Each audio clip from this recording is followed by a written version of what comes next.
Origin just wants to reaction. This is America's legendary Marine sniper, Carlos Whitefeather Hathcock. Watch out, electrician. Yeah, alright. This is like a big one.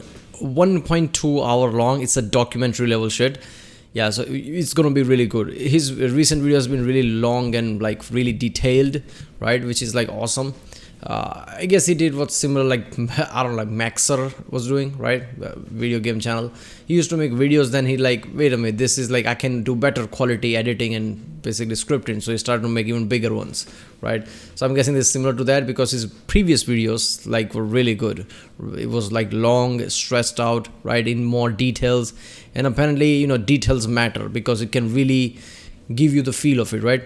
Previous video was like intense because my cynical mind, my mind was like, okay, it's gonna end bad. Then, oh wait a minute, it's not ending bad. Oh, of course it ended bad. So it was just like roller coaster of emotion type of shit.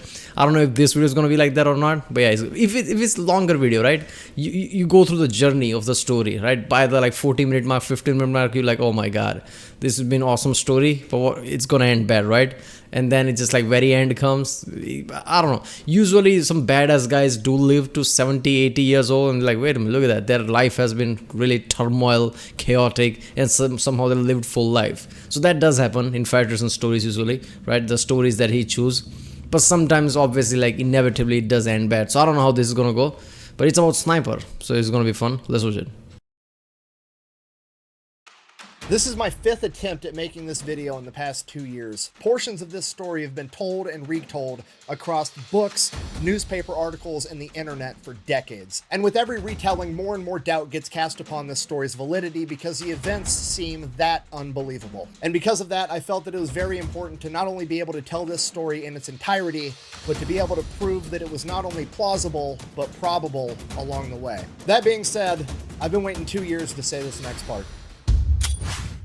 Today we're talking about the greatest sniper of all time, ladies and gentlemen, Carlos Norman Hathcock II, or as the North Vietnamese Army and the Viet Cong came to call him, Long Tang, aka Whitefeather.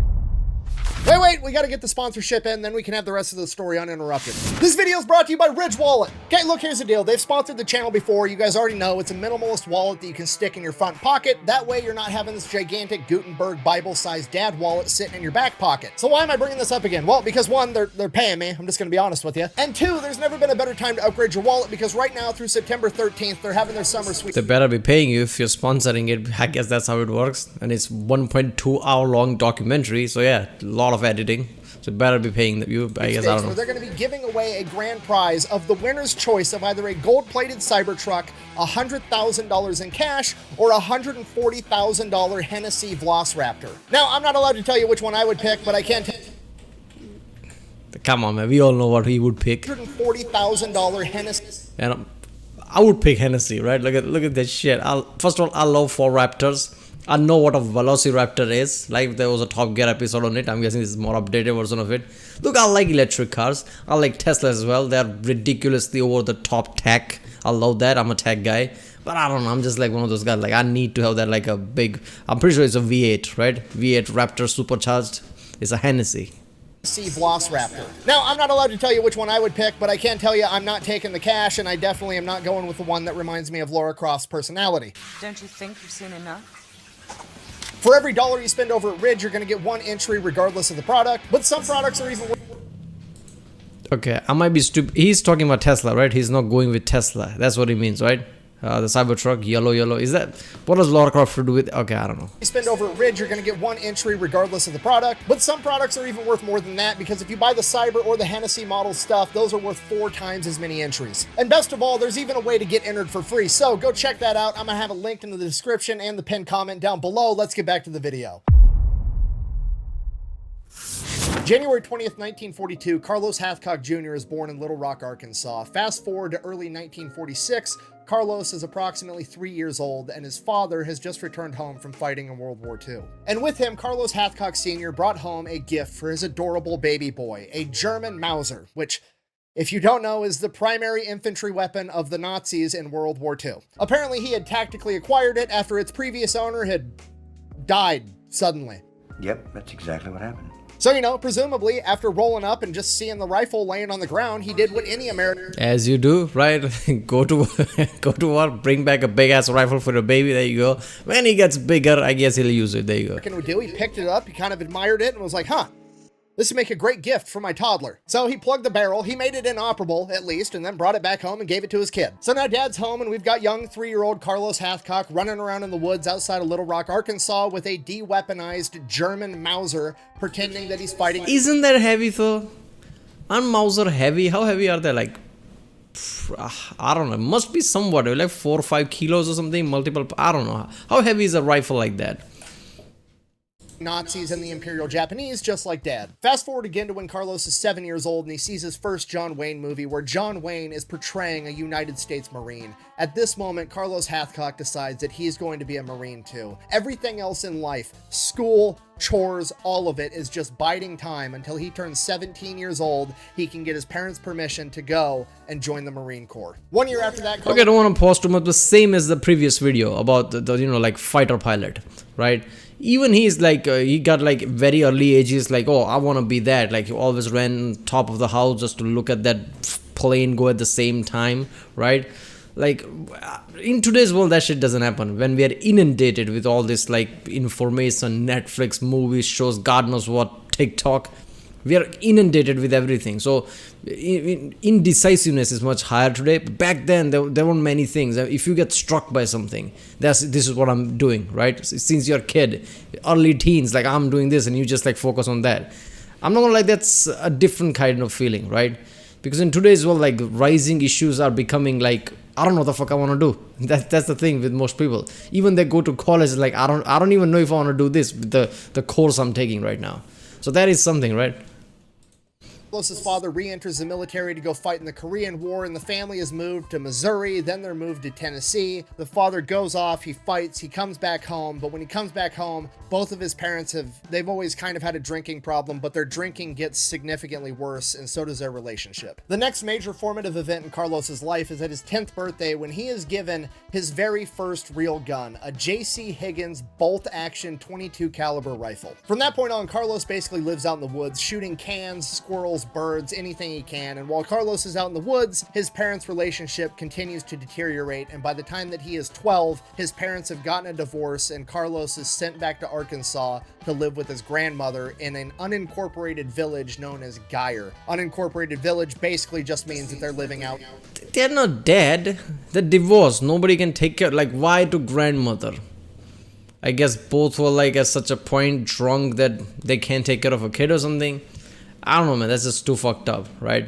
People have a kid nowadays. Like, it's like just a simple, like, you get married, you have a kid. Like, not really. Can you take care of a kid? Because it's a big responsibility, right? It's not some joke.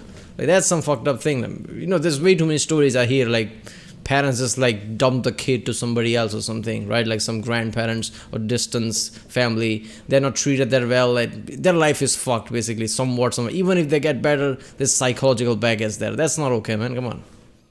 Out in the middle of bumfuck nowhere. Carlos's next oldest sibling is 10 years younger than him. There's no neighbor kids anywhere near his age for a 20-mile radius, and grandma and grandpa are busy doing grandma and grandpa stuff. So Carlos spends the majority of his teenage years basically living out in the woods with his dog and his .22 caliber rifle, helping to put food on the family table because grandma and grandpa are struggling financially, so they are eating squirrels, birds, and rabbits, whatever Carlos is able to shoot. During this time, Carlos becomes an exceptional outdoorsman. His .22 caliber rifle does not have a very huge range, and if he wants to be able to kill something efficiently, he needs to be able to get as close as possible. He learns how to move through the woods quietly, sneaking up on highly alert prey. And he becomes such an exceptional marksman that he's able to shoot birds out of the air while they are flying with his .22 caliber rifle, which is impressive. And this goes on for years, and then at the age of 15, Carlos drops out of school and goes to work full-time doing concrete. He does that for 2 more years till he finally hits the age of 17, He then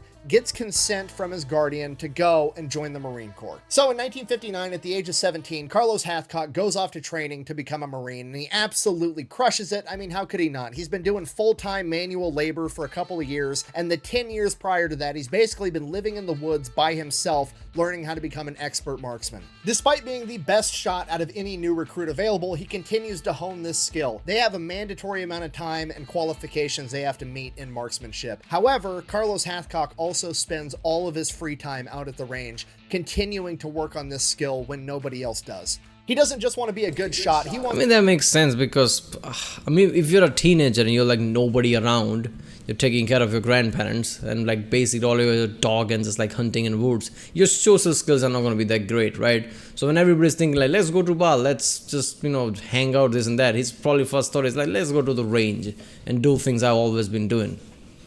Because teenage years are like kind of important. That builds your psyche and everything, right? When you get an adult, like you would remember your teenage years, but when you were like, pre-teens, like, single digit years, you're not going to remember that much from that time. Even if you remember, it's going to be something warped, because teenage years really shapes you psychologically in every way. And those are kind of important years. So if you become a loner around that time, that's going to stick with you. Even if you become really social with everybody, there's going to be part of you like, okay, maybe let's just go to a balcony and have a quiet time or something, because that will stick with you.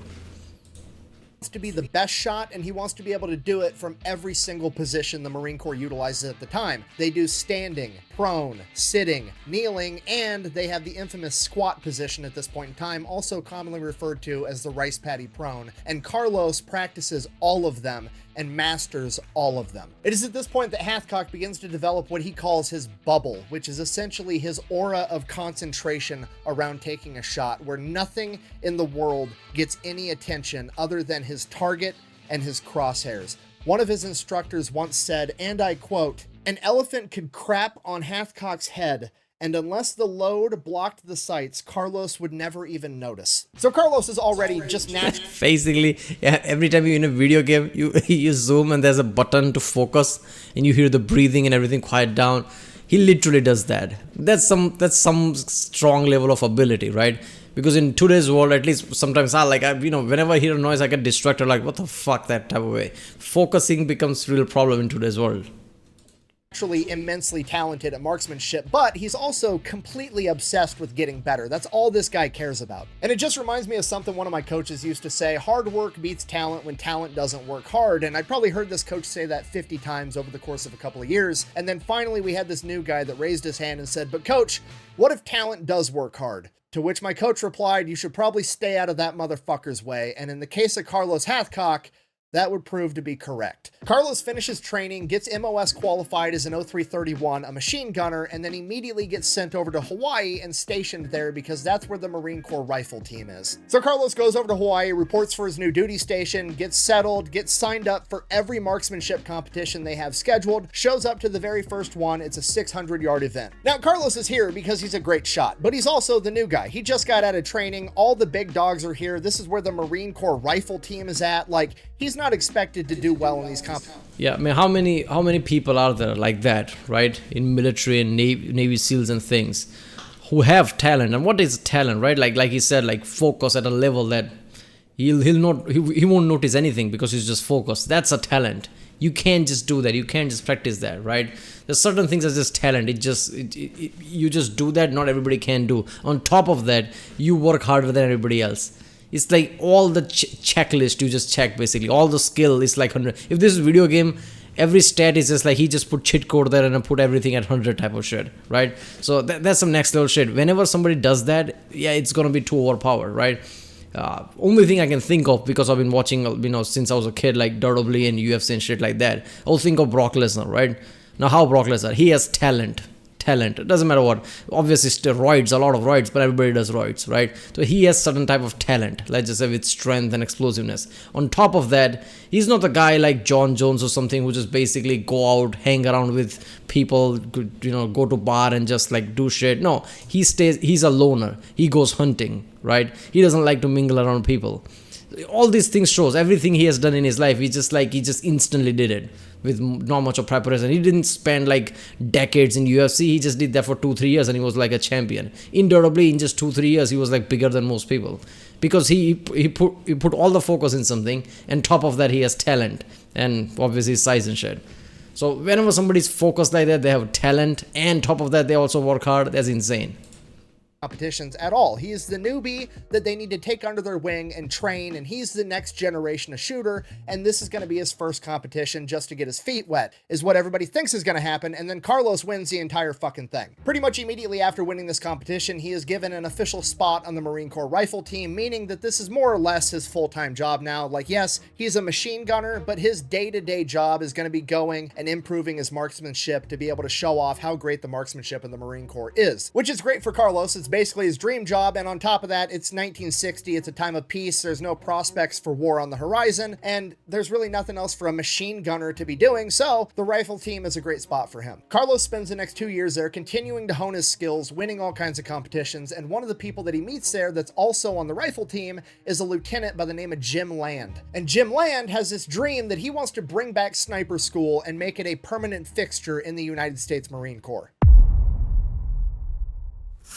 Yeah, so if you don't know, in 1960, there's no snipers in the US military. That's not a thing. Most people don't even know what that is or have ever even heard of it. Now, I can't speak for other countries, but in America, there always appears to be this desire from the higher-ups in the chain of command to try to get rid of the scout snipers altogether, right? We had scout snipers during World War II. Right after World War II, they got rid of the school, got rid of the job, didn't exist anymore. Korean War broke out. Bring them back. Korean War ends. Get rid of them. And in my opinion, this is due to the simple fact that the role of the scout sniper both terrifies and makes the chain of command look dumb all at the same time. Because in modern times, how are all the high-ranking generals that are going to conveniently have a nice, cushy, multi-million-dollar a year job at a DoD contractor going to be able to justify using an $800,000 Hellfire missile to take out one bad guy when they've got some fucking 20-year-old corn-fed kid from Omaha named Lance Corporal Smith that's willing to crawl on his belly for 3 days and shoot that same guy in the face from 500 yards away with a bullet that costs 68 cents. So the first thing the scout sniper... Yeah, I was about to say the same thing. Like, it's very surgical, very Hollywood-esque, and it works, right?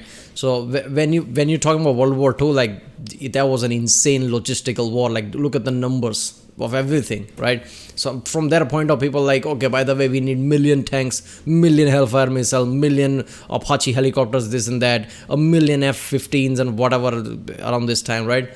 And we need all that. We need another million soldiers to march a certain place. You can just say, by the way, what about like few squads of like snipers who surgically do certain job that is just as effective, like taking out targets? That doesn't just like fit. So yeah, they're like, okay, we're living in post-World War II thing now. Another war breaks out, that's going to be World War III. We need numbers type of shit. So I kind of see that, but yeah. Have going against them is that they're just too efficient, right? I mean, it's hard to make billions and billions of dollars off of warfare when you've got these guys out there unaliving people off the dollar menu. You guys are getting paid? Back in the day, the reason for getting rid of sniper school after World War II and Korea was pretty much the same thing. It wasn't a gentlemanly, noble, honorable way of conducting warfare. It seems kind of cowardly to dress up like a bush and shoot your enemy when he can't even see you, which is exactly the type of wannabe tough guy bullshit that somebody not putting their ass on the line would say. It's probably more along the lines of the high-ranking officer realizes like, well... Yeah, I think of that ungentlemanly... What is that movie? I keep forgetting the name, but something like that, right? Recent movie, ungentlemanly something. Wait a second. Yeah, Ministry of Ungentlemanly Warfare, right? With Henry Cavill and Reacher guy, right? So, but that movie was insane. But it's kind of like similar. They're like this badass sniper type of like infiltrator type of guy, which was fun movie. I imagine that whenever he says that, right? Like something like that. If I utilize snipers, my snipers are going to go shoot at their high-ranking officers because obviously that's the whole point. But then the enemy is probably going to train snipers and then their snipers are going to come shoot me. Is he going to come in here? He's gonna kick my ass. The entire concept is just stupid and un-American, right? America didn't win its independence from Great Britain because we marched our happy asses out into an open field and stood there while they shot at us. Fuck you, we're shooting at your ass from the tree line. Get off our lawn. The unofficial slogan of the United States military is, if you're not cheating, you're not trying for a reason, okay? You go to any grunt in any branch in the United States military and you give them the option of like, hey, if you fight like this, we'll write, "He died like a gentleman" on your tombstone. And if you fight like this, you get to go home to your kids. Guess which one he's fucking picking? So if you're not picking up what I put down, the long and short of it is basically snipers don't exist in 1960 because we allow people that don't have to do the job have an opinion on how the job needs to be done. That's why. But Jim Land has been studying. Yeah, it's been so opposite since then, right? Since Cold War, since like Vietnam War, it's been different. Like whatever shit works. I walk into Pentagon, like explain something. They're like, "Is this gonna work? Yeah, just do it. Why are you talking? There you just do it. Here's the money." It's been so different now. Up on this, he's been reading the old manuals that he could find. He's been talking to some of the older guys, and he's like, "This sniping thing sounds like it's pretty fucking important. Somebody should figure this out and preserve it because one day we might need it." So he figures out everything he can about it, gets all the information. He writes up a proposal to the chain of command that he wants to have the very first scout sniper school. It's 2 weeks long, and he's going to teach it here in Hawaii. And the chain of command is like, I mean, you guys are the rifle team. All you do is go shoot guns all day anyways. If you want to do it while crawling around in the bushes, fucking go for it. I don't care. Get out of my office. So now, with permission, Jim Land is going to take volunteers, the first of which is Carlos Hathcock, and they are going to go out into the jungles in Hawaii and figure out how to become snipers. Starting from scratch, this is going to be the first iteration of the now legendary Marine Corps Scout Sniper program. So they go out for 2 weeks, they train, they lay the groundwork for the Marine Corps Scout Sniper program. Obviously, Carlos Hathcock excels because he's an expert woodsman. He knows how to move and traverse terrain and be quiet the entire time. And then after the 2 weeks is over, that's pretty much it. Jim Land keeps teaching the course, but Carlos Hathcock is done. He was just a student. He's going to go back to team. More or less, he just got a pat on the back and attaboy and then a certificate that said that he was a scout sniper now, but the certificate doesn't really mean a whole lot because nobody knows what the fuck a scout sniper even is. So Carlos just kind of chalks it up to a cool life experience that he's thankful for, but he goes back to doing his competitive shooting in Hawaii. That goes on for another year. By 1962, he's getting moved over to North Carolina to a place called Cherry Point, which is weird because that's a Marine Corps air base, and he's technically an infantryman as a machine gunner 0331, so they're not even going to have any work for him there. Regardless, he's got to go because he's got orders. So he moves to North Carolina, he shows up to the Cherry Point Air Base, reports to the commander's office, and the commander's like, "Okay, son, I'm just going to level with you. I don't have a use for a machine gunner. I don't even know how you ended up here. How would you feel about just being like general staff?" Which basically translates to he's going to be the groundskeeper. He's going to be mowing the lawn, scrubbing the toilets, maintaining I was about to say that, like, that's where this shit is going. Like, I don't have any use for you. Oh, fuck. Do all the chores, clean up. That's kind of shitty. Like, when you, it's your duty, when you're your job. But it's like, really, man? If I were there, I would hear that, like, oh my god, they're gonna make me wipe shit up, and that's my job.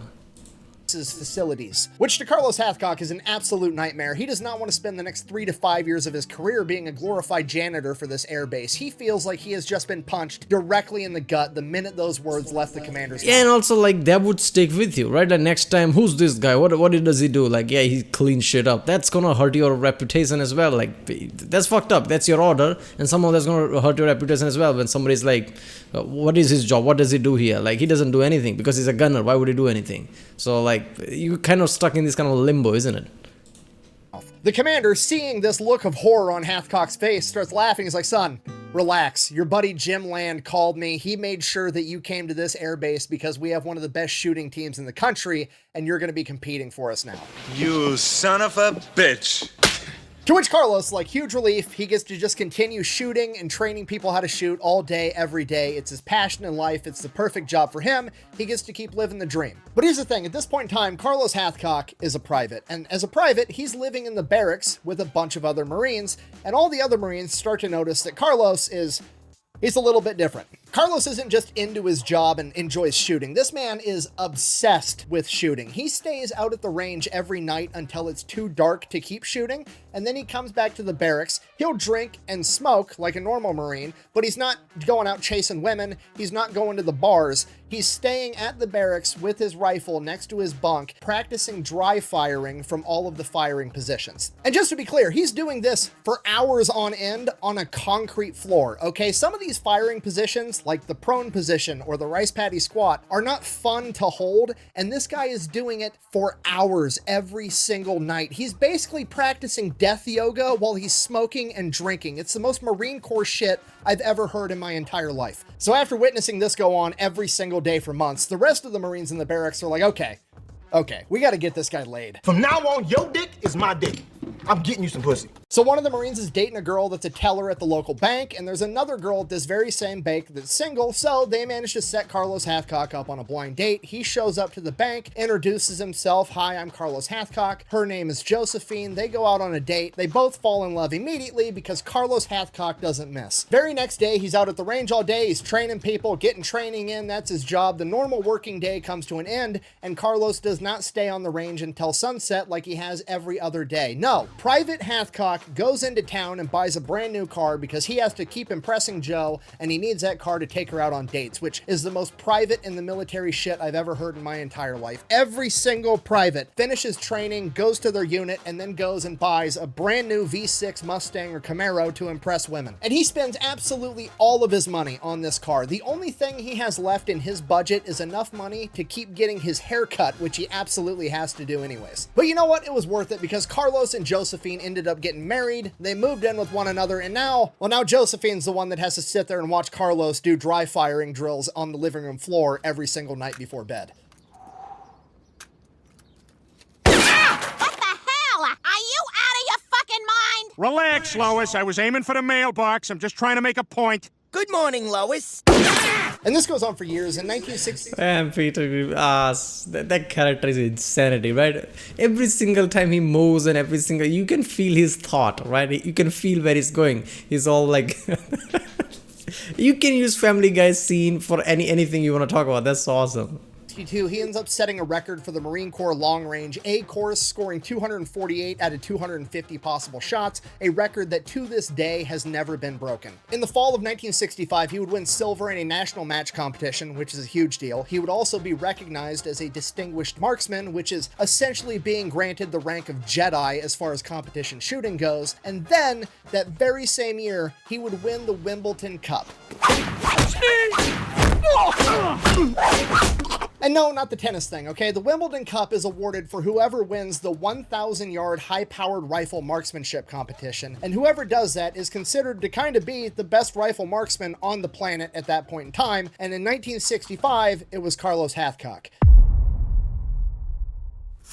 A couple of months later, Carlos Hathcock, the best marksman on the planet, is on his way to Vietnam, so naturally, the Marine Corps makes him guard the front gate to a base. No, I'm not kidding you. Okay, because you gotta remember, nobody understands what a sniper is at this point in time. Jim Land just created the course for it 4 years prior, and none of the tactics have been battle tested. So presumably, there's like maybe a couple hundred Marines that have passed the Scout Sniper course running around in the entire Marine Corps. Nobody understands what a sniper is. Nobody understands how to utilize them, when to use them. But they would know generally, right? Like it's a job for a like long range target, right? Acquisition long range target. How does guarding a base make sense? Like some gunner or something, it makes sense. Why him, right? I don't know.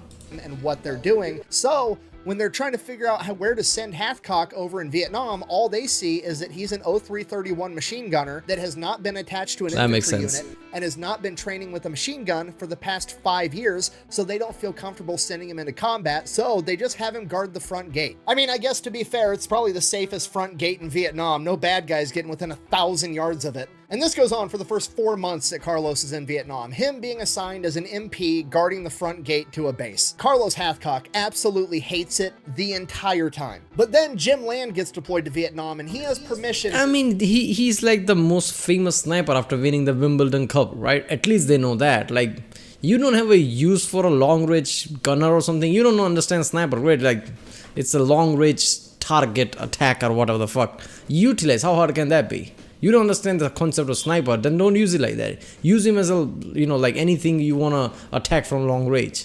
Like just like guarding the gate, that's weird.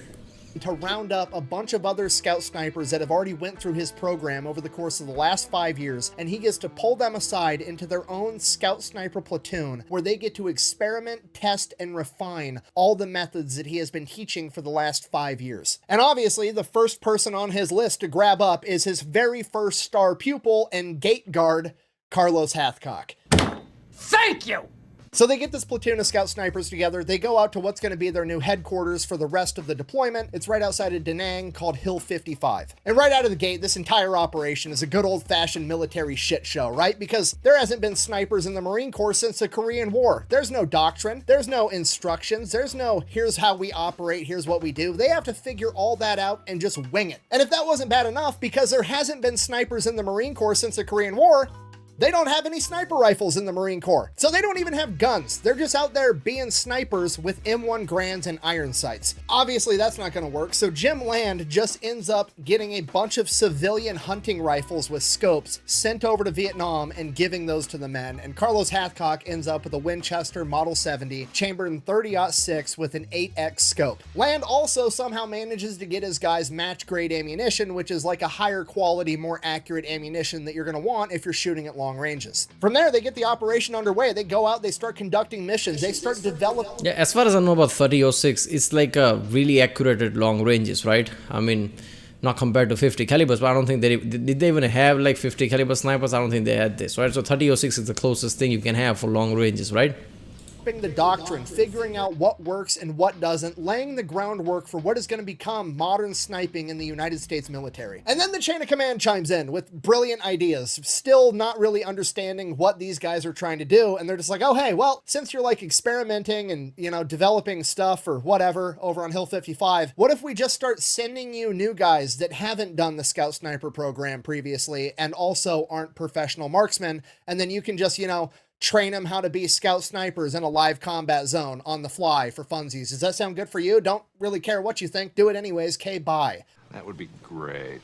Okay. Okay, do you understand how absurd that is? It's like Nikola Tesla in his laboratory unlocking the secrets of alternating current electricity, and random dudes like Steve and Kevin just keep showing up to the door with orders of like, hi, I'm supposed to get trained in the electricity stuff. Like, I'm still working on unlocking the secrets and figuring it out. I'll let you know when I'm done. Nope, can't do that. You got to teach me everything you know right now on the spot live. Let's go. So we've got the pioneers, the new guys, training the even newer guys as this goes along. So where's the office back at Division? In the office, baby. According to Jim Land, Carlos Hathcock was actually one of, if not the best instructors he had. Not only was he exceptional at instructing people at how to shoot, because that's been his job the entire time he's been in the Marine Corps, but he also was very good at taking guys out on real life missions and putting their mental ability to the test, because he didn't really care how well you shot. He cared about how well you shot after laying in the prone position for 2 days. The mental game was the biggest factor in determining if somebody was cut out to be a sniper or if they weren't, and Carlos was extremely gifted at finding that out very quickly. In addition to teaching, Carlos is going out on absolutely every mission he can. He ends up becoming good friends with another sniper by the name of John Roland Burke, and he prefers to go out with him or Jim Land himself end up being the... Yeah, I think I understand their mentality. Like, they didn't respect the sniper division because they just saw like, okay, we're constantly like removing this division. How hard can it be? So it's like, send just like anybody, right? Like, how hard can it be to learn? Basically, they're your basic shit that you expect from like higher ups, right? Looking down upon people type of shit. So I can see that happening, right? But it's not like, you know, like being a marksman, like something has to be like intuitive. Something has to be like skill. You can't just become a marksman. There are many things that might be a hurdle, even if you try. So just sending anybody who's not even like close to a marksman to make him into a sniper, which is like weird. Like, is that even gonna work? You know, I don't know. Two guys that he goes out on missions with the most. And Hathcock preferred them because they were also exceptional scouts, which is what was most important to him, because Hathcock preferred to get within 100 yards of an enemy before taking a shot, just so it was a sure thing. And a lot of the other new guys just weren't good at moving quietly through the jungle, and that prevented Hathcock from being able to do that. So if John Roland Burke and Jim Land weren't available, Hathcock would just go out by himself. And this is one of those parts I mentioned previously where people like to start casting doubt and criticism upon this story, like, buh, he must be lying because snipers always go out in pairs, they never go out by themselves, buh. Okay, I would agree with that if I didn't have the context that the sniper that we're talking about was one of the very first modern Marine Corps scout snipers in US history that was actively in the process of developing the doctrine that's going to shape that career field for the rest of fucking forever. So yeah, normally you'd be right, however, historical context is a thing and it's kind of important, okay? Moving on. So Carlos Hathcock and the rest of the entire scout sniper platoon start racking up an unprecedented unprecedented amount of kills. I mean, he's literally the first one to do it. He's the one who's developing it, so I guess he can do that. And later on, it's like it becomes a thing. Like you need to go in pair, and like this is not the time to be pick and choose, right? Like he didn't have anybody else, so he had to go alone, right? Because there's no other way to do it. Anybody else can't move silently. Because they fight different than the rest of the military. Kong and the North Vietnamese army, they run into Americans. They're like, oh, they're 1,000 yards away. They're 800 yards away. We're fine. And normally they are fine, except for when they run into these guys, then they have a mind-blowing issue. So Jim Land is sending up reports like, hey, my platoon has 14 confirmed kills this week. And the chain of command is like, what? Whoa, hold on. That's like more confirmed kills than an entire infantry battalion is getting at this point in time. And you got that from one platoon-sized element? That's not even possible. What is going on over there? So he kind of explains how they're operating, what they're testing. You know, they've got a couple dudes that are doing one-man operations. They're doing some two-man operations. They're experimenting with three-man operations. And the higher-ups in the chain of command are like, I don't believe you.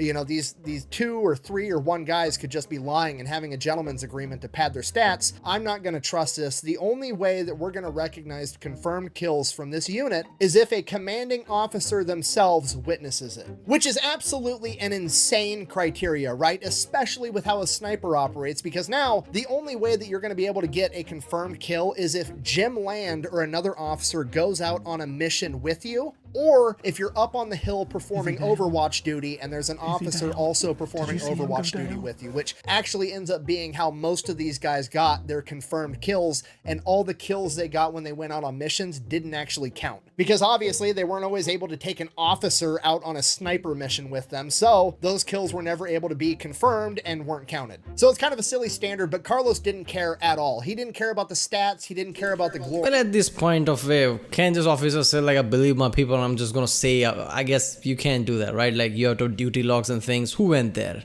He can't just lie where he was. But when he was like, yeah, I went there. Like, yeah, that definitely happened. But I guess you can't do that. You're right, because you have to have duty logs of everybody.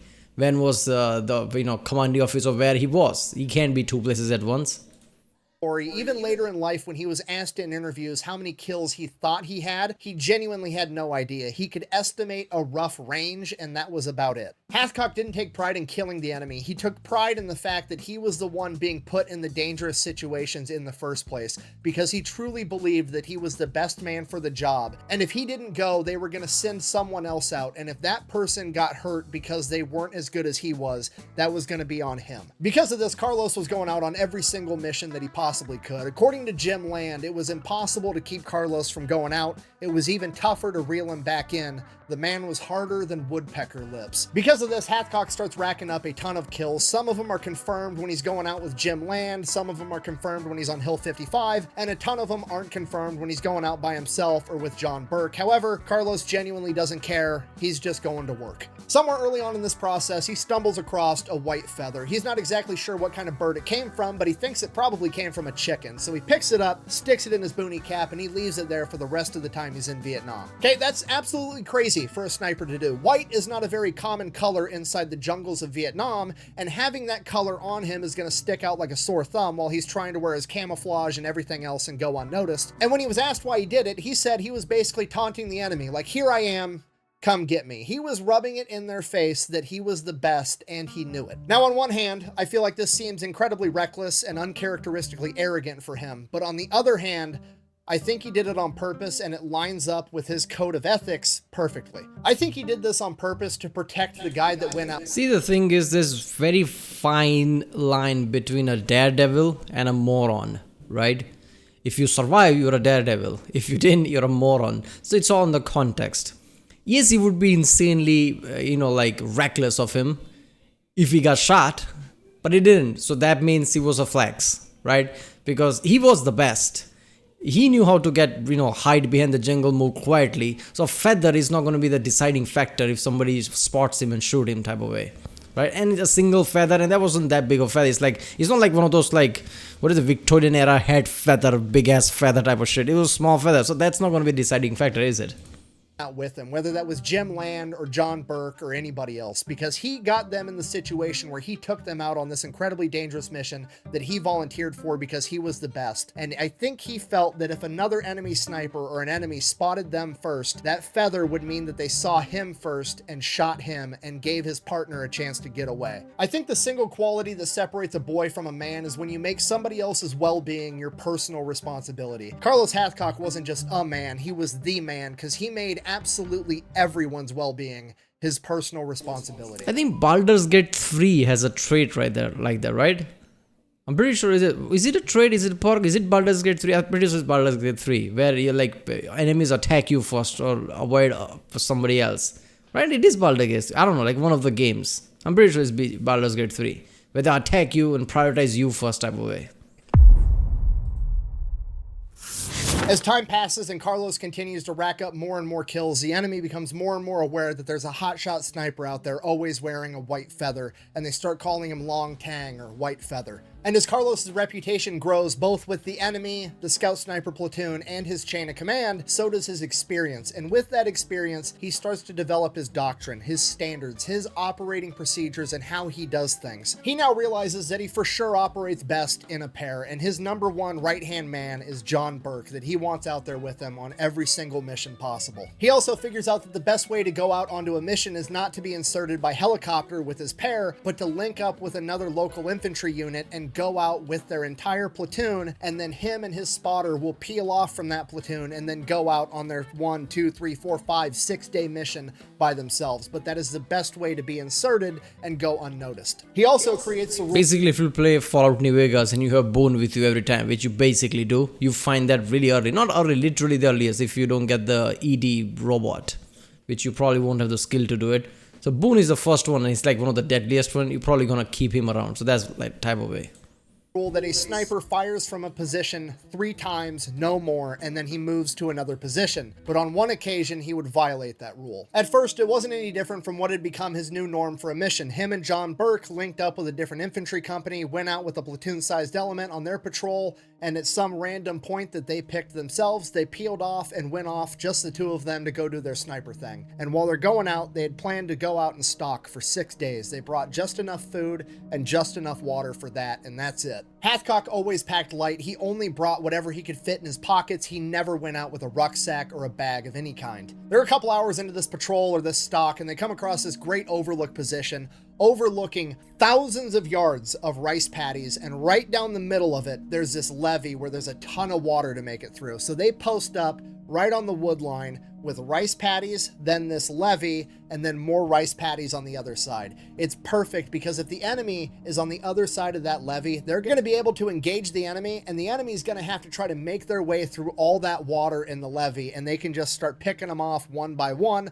or they can use that time to get out of there. So that's what they do. They get their hides set up and they just start watching and waiting, and hours pass and hours pass, and finally that evening, sure enough, the hamburgers show up. The cornerstone of any nutritious breakfast. Yeah, that's what Carlos Hathcock calls the enemy. According to him, there was only actually one enemy in Vietnam that he was fighting, and his name was Homer Hamburger. I have no fucking idea why, but I thought it was funny. So, 150 Homer Hamburgers come dilly-dallying through the rice paddies. These guys are like 1,000 yards away on the other side of the levee, but they're coming towards them. So, they keep letting them come closer, come closer, come closer, and right as they're about to get up on the levee, they can really start seeing them. They're about 500 to 600 yards away, which is perfect distance for Carlos to basically have 100% accuracy. I mean, he's the best shot at 1,000 yards in the world. 500 yards for him is a walk in the park. Granted, nothing's actually for sure. It's never 100%. It's definitely not fish in a barrel, but it is quite literally Homer Hamburgers and a rice patty, which is close enough. So as this entire company comes up to this levee, Hathcock whispers over to John Burke with his M14, hey, you're going to take out the officer in the front, I'm going to take out the officer in the back. So that's what they do. They both fire, they both take out their officer that they were aiming for. I'll fire first. I want you two to start with the officers and work your way down.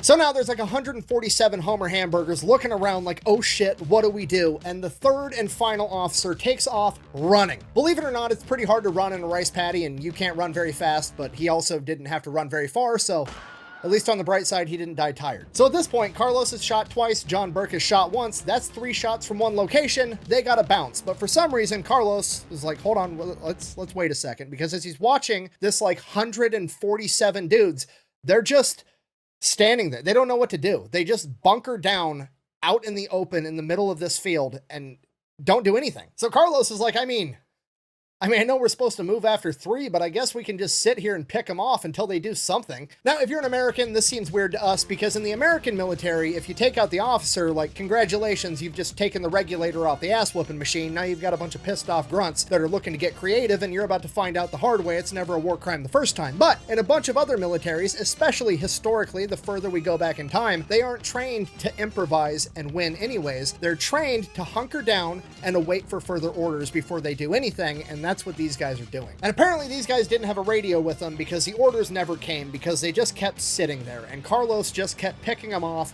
one after one after one. Or maybe they were like new recruits or something, like they're not really trained, and like their officers just got taken down, right? Like they probably got caught like in shock. Like, what the fuck are we supposed to do? There's a sniper, like somebody's out there killing people, right? And they just accurately took out both of the officers. They'll be pissing their parents. Like, what the fuck am I supposed to do?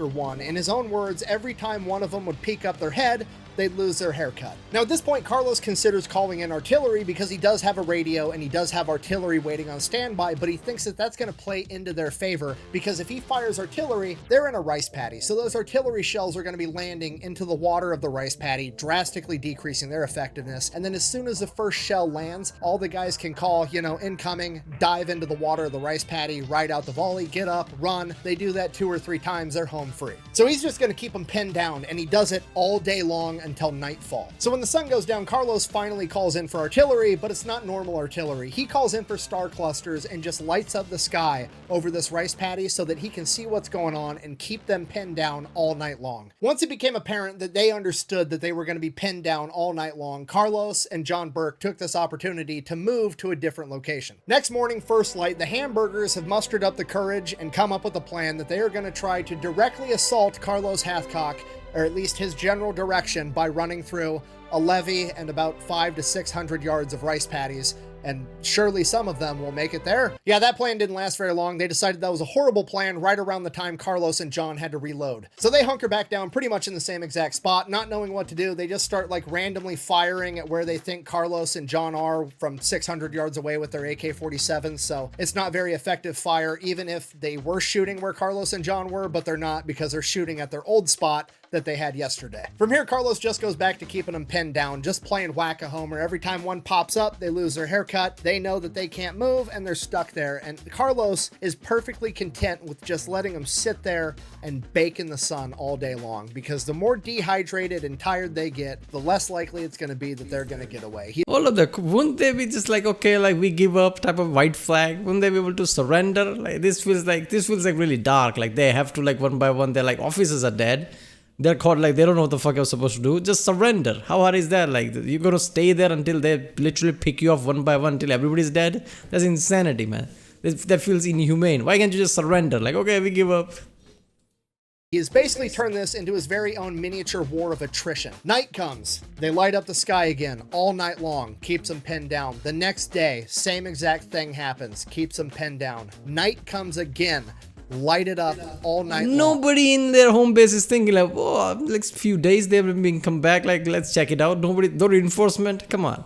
Every day these guys are baking in the sun, and every night John Burke is radioing back to the artillery, getting them more and more dialed in. And this goes on for 5 days straight, and by the end of the 5th day, Carlos and John are about out of water, they're completely out of food, they're both tired, they haven't slept much. Carlos figures these guys are as tired as they're absolutely gonna get. They're not gonna be able to run very fast through this rice paddy. They're definitely not making it through that levee to get me in time if I try to slip away. And on top of that, the artillery boys should have this pretty well dialed in, so he calls in artillery and they level the entire rice paddy as him and John make their way back to Hill 55. So at this point, Carlos and the entire Scout Sniper experiment on Hill 55 is proving to be extremely effective, and word is spreading throughout the Marine Corps and the local military operating area, and they have gotten the nickname Murder Inc. So some press officer, in a stroke of genius, I assume, says to himself, wow, there's this new experimental type of unit being extremely successful by being sneaky and unseen, and the enemy doesn't know about them. I should write a newspaper article about them to let everybody back home know how effective these guys are. So now Jim Land, Carlos, and the rest of Hill 55 are all pissed off. You know, nothing a sniper enjoys more than when you shine a fucking spotlight on them. Mainly, Ho Chi Minh puts a bounty on both Jim Land and Carlos Hathcock's head and sends his very best sniper to go collect those bounties, a guy by the name of Cobra.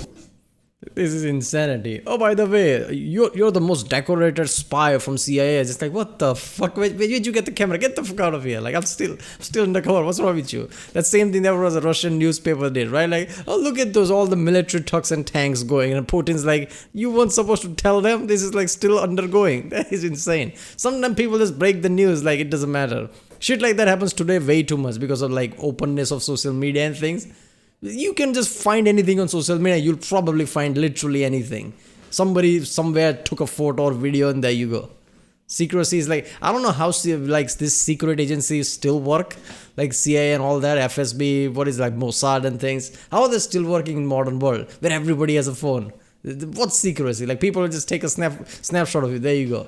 But Carlos doesn't know that for sure. That's just the word on the street, until one day there's a young Marine staff sergeant passing by Carlos's tent, and he stops to have a conversation with somebody right by the door of Carlos's tent, and he gets shot by an enemy sniper. Carlos runs out of the tent, sees what happened. He immediately puts together this enemy sniper's probably been watching him for days, and he knew that that was Carlos's tent, and he saw that that NCO was about the same size, same build as him. The enemy sniper thought that he'd just killed Whitefeather. And Carlos Hathcock is absolutely furious. He grabs his rifle, he grabs John Burke, and they head off in the direction that that shot came from, looking for this enemy sniper. They're proceeding with caution, looking for an enemy sniper, stalking their way up there the entire time, so it takes a long time, but they finally work their way down over to the... You know how that insane that is? You're in a tent, surrounded in your camp. This is literally the video game shit. Like, so, you know, Assassin's Creed shit, right? Where you know, like, crouch down, try to move past sneakily so a sniper can't see you. And you literally, like, progressing, like, grabbing shit along the way, trying to find this guy. This feels like video game, but they actually did that shit. In the real life world, there are many scenarios. This feels ridiculous, like video game style. But apparently they're real. That's how the sniper unit was moving. Crouching down, like hiding, like walking through bushes so nobody can see them. Stalking up and things like it's normal. There you go. The next hill and start working their way up, and they end up finding this sniper's hide. As they're climbing this hill, it started to level out a little bit, and then it dipped back down into this tiny little creek waterway, and then it started going right back up. The creek wasn't even visible unless you were literally right on top of it. It was the perfect spot for a sniper to be. And the little tiny creek was perfect to slip down into and make a perfect, clean, covered getaway and go completely unnoticed. So Carlos goes, you know, that's exactly what I would do. So he starts following this waterway to see where it leads, and they're following it, and they're following it, and sure enough, they come up, and on the other side of this little waterway is the biggest, muddiest, most intentional looking footprints on the fucking planet. Carlos immediately knows that if he follows those footprints, he is going to be walking face first into a trap, because that sniper realizes that he had just fired upon an entire hilltop full of snipers, and surely one of them is going to come after him. I'm gonna give them credit, man. These people are like, you know, are they known for sniping? Viet Cong or whatever, right? Like North Vietnamese. Are they known for sniping, or is this a new thing to them? Because they're like really thinking outside the box here. Like, okay, I did this, so they're gonna know me. Let's put some traps here and there. That's insane. After he had just killed the infamous Whitefeather. So whatever is on the other side of those footprints is handcrafted by a sniper to kill another sniper. Carlos is looking at the footprints, weighing his options. He could call in artillery and just level the entire side of the mountain from there on out, but that wouldn't be a guarantee, and he needs to make sure, because this guy is too dangerous. The problem is this hasn't really been done before, okay? This sniper platoon that's experimental and is paving the way for sniper warfare hasn't run into this issue where they have to go toe-to-toe. It's man versus man-o-man type of thing, right? Like, okay, I could call artillery, feels like cheating. I'm gonna get this asshole, that type of way. This is like personal. With a near peer, and they have the upper hand. Carlos is kind of nervous. This sniper's good. He's done everything the exact same way that Carlos would have done it. Later in his life, he was interviewed about this, and the interviewer asked him if he was scared, to which Carlos replied, "I was never scared, but at this point, I was very, very alert." At this point, Carlos says, this guy's good, but he's not better than me. There's no way. He then proceeds to don his plot armor, and him and John Burke walk face first into a trap. So they're following this guy's trail. It's so obvious it's got to be intentional. And they come up onto this clearing, and off in the distance, they see the most obvious tiny little one-man campsite on the face of the planet. There's no way a sniper this good is being this obvious. So Carlos is just frozen, trying to figure out what is going on and what this guy's thinking so that he can counter it. He's trying to be one step of the enemy, knowing that the enemy is already one step ahead of him. So he just asks himself, what would he be doing in this situation? And he comes to the conclusion that the enemy sniper is probably expecting whoever's following him to come up onto that campsite to investigate, meaning that that enemy sniper has a hide somewhere with a perfect shot. Yeah, that's the target. That place is the target. Never go there. Look around where other sniper would be to target their area. Directly at that campsite. So Carlos reevaluates everything, deciding where he would pick the perfect shot if he had to shoot at somebody at that little campsite, and he finds it. So Carlos and John start maneuvering out and around so that they can get a perfect shot at where they think this sniper is going to be set up. It takes them a while. They're proceeding with a lot of caution. They're moving super slow, but they end up making it there, and they start scanning the entire area where they think that enemy sniper might be, looking for a very well-concealed enemy. John Burke using his binoculars, and Carlos using the scope on his rifle. They're scanning, they're looking for this guy, and time passes, they keep looking, and suddenly there's a gunshot, and Carlos's heart falls into his stomach. Time stops. He doesn't know if he's hit, or worse, if John got hit, and maybe his overconfidence walking face first into a trap just got his best friend killed. And because this is a sniper, right? Usually sniper hits, they're gonna hit things, right? That's what they're supposed to do. So a gunshot means somebody got hit, right? And I was about to say, like, okay, Hathcock has the plot armor. What about the other guy, right? What if he doesn't have plot armor? then John Burke says the last thing that Carlos ever wanted to hear: I'm hit. And as he says that, Carlos feels warm liquid hitting up against his leg from John Burke's direction as he looks down and sees water soaking into his pants. And he looks over. John Burke's canteen had just gotten shot off of his hip, and John was fine. Carlos, absolutely relieved, tells John Burke, it's just your canteen, get up, we gotta go. They break contact, then they re-enter their stock. The only way out of this now is to kill him first, and they don't know where he's at. Hopefully, he doesn't know where they're at either. But they do kind of know where that initial shot came from, so they start making their way there through this irregular route, stalking along the way, trying to find this guy. And they're stalking. It takes them forever, but they finally get to where this guy took. I think the problem there was, like, from the footprint area, I think the guy saw them coming, because that's why they put the footprint. So, like, he would have been looking there, like, is anybody, like, taking the bait? And from there, they try to do other maneuver, but I guess the other guy already spotted them. Like, he knew where they are going, right? The shot, and they find his hide. Again, it's a perfect textbook hide, exactly what Carlos would have done. And Carlos is looking around trying to figure out where the hell this guy went. And then Carlos looks down to where they were, and he sees a glint. And they hunker down, and he asks John Burke, did you just see that? And John's like, yeah, but it could have been a moth. It could have been anything. And he's like, yeah, but that's exactly where we were. And Carlos realizes maybe this guy did the exact same that Carlos had just done. He had went to where the enemy was last. And then Carlos realizes that the sun is now on his back, and in his prior position, the sun was in his face. And then he realizes that John Burke's canteen was metallic on top. And maybe Cobra saw the glint off of his canteen, and that's why he took that shot. Carlos doesn't miss, but Cobra didn't miss either. Yeah, man, that's so insane. He saw the shine in the canteen and hit the fucking canteen. How accurate. Just picked a bad target. Then Carlos sees the glint again, and he just fires instinctively right out of the gate.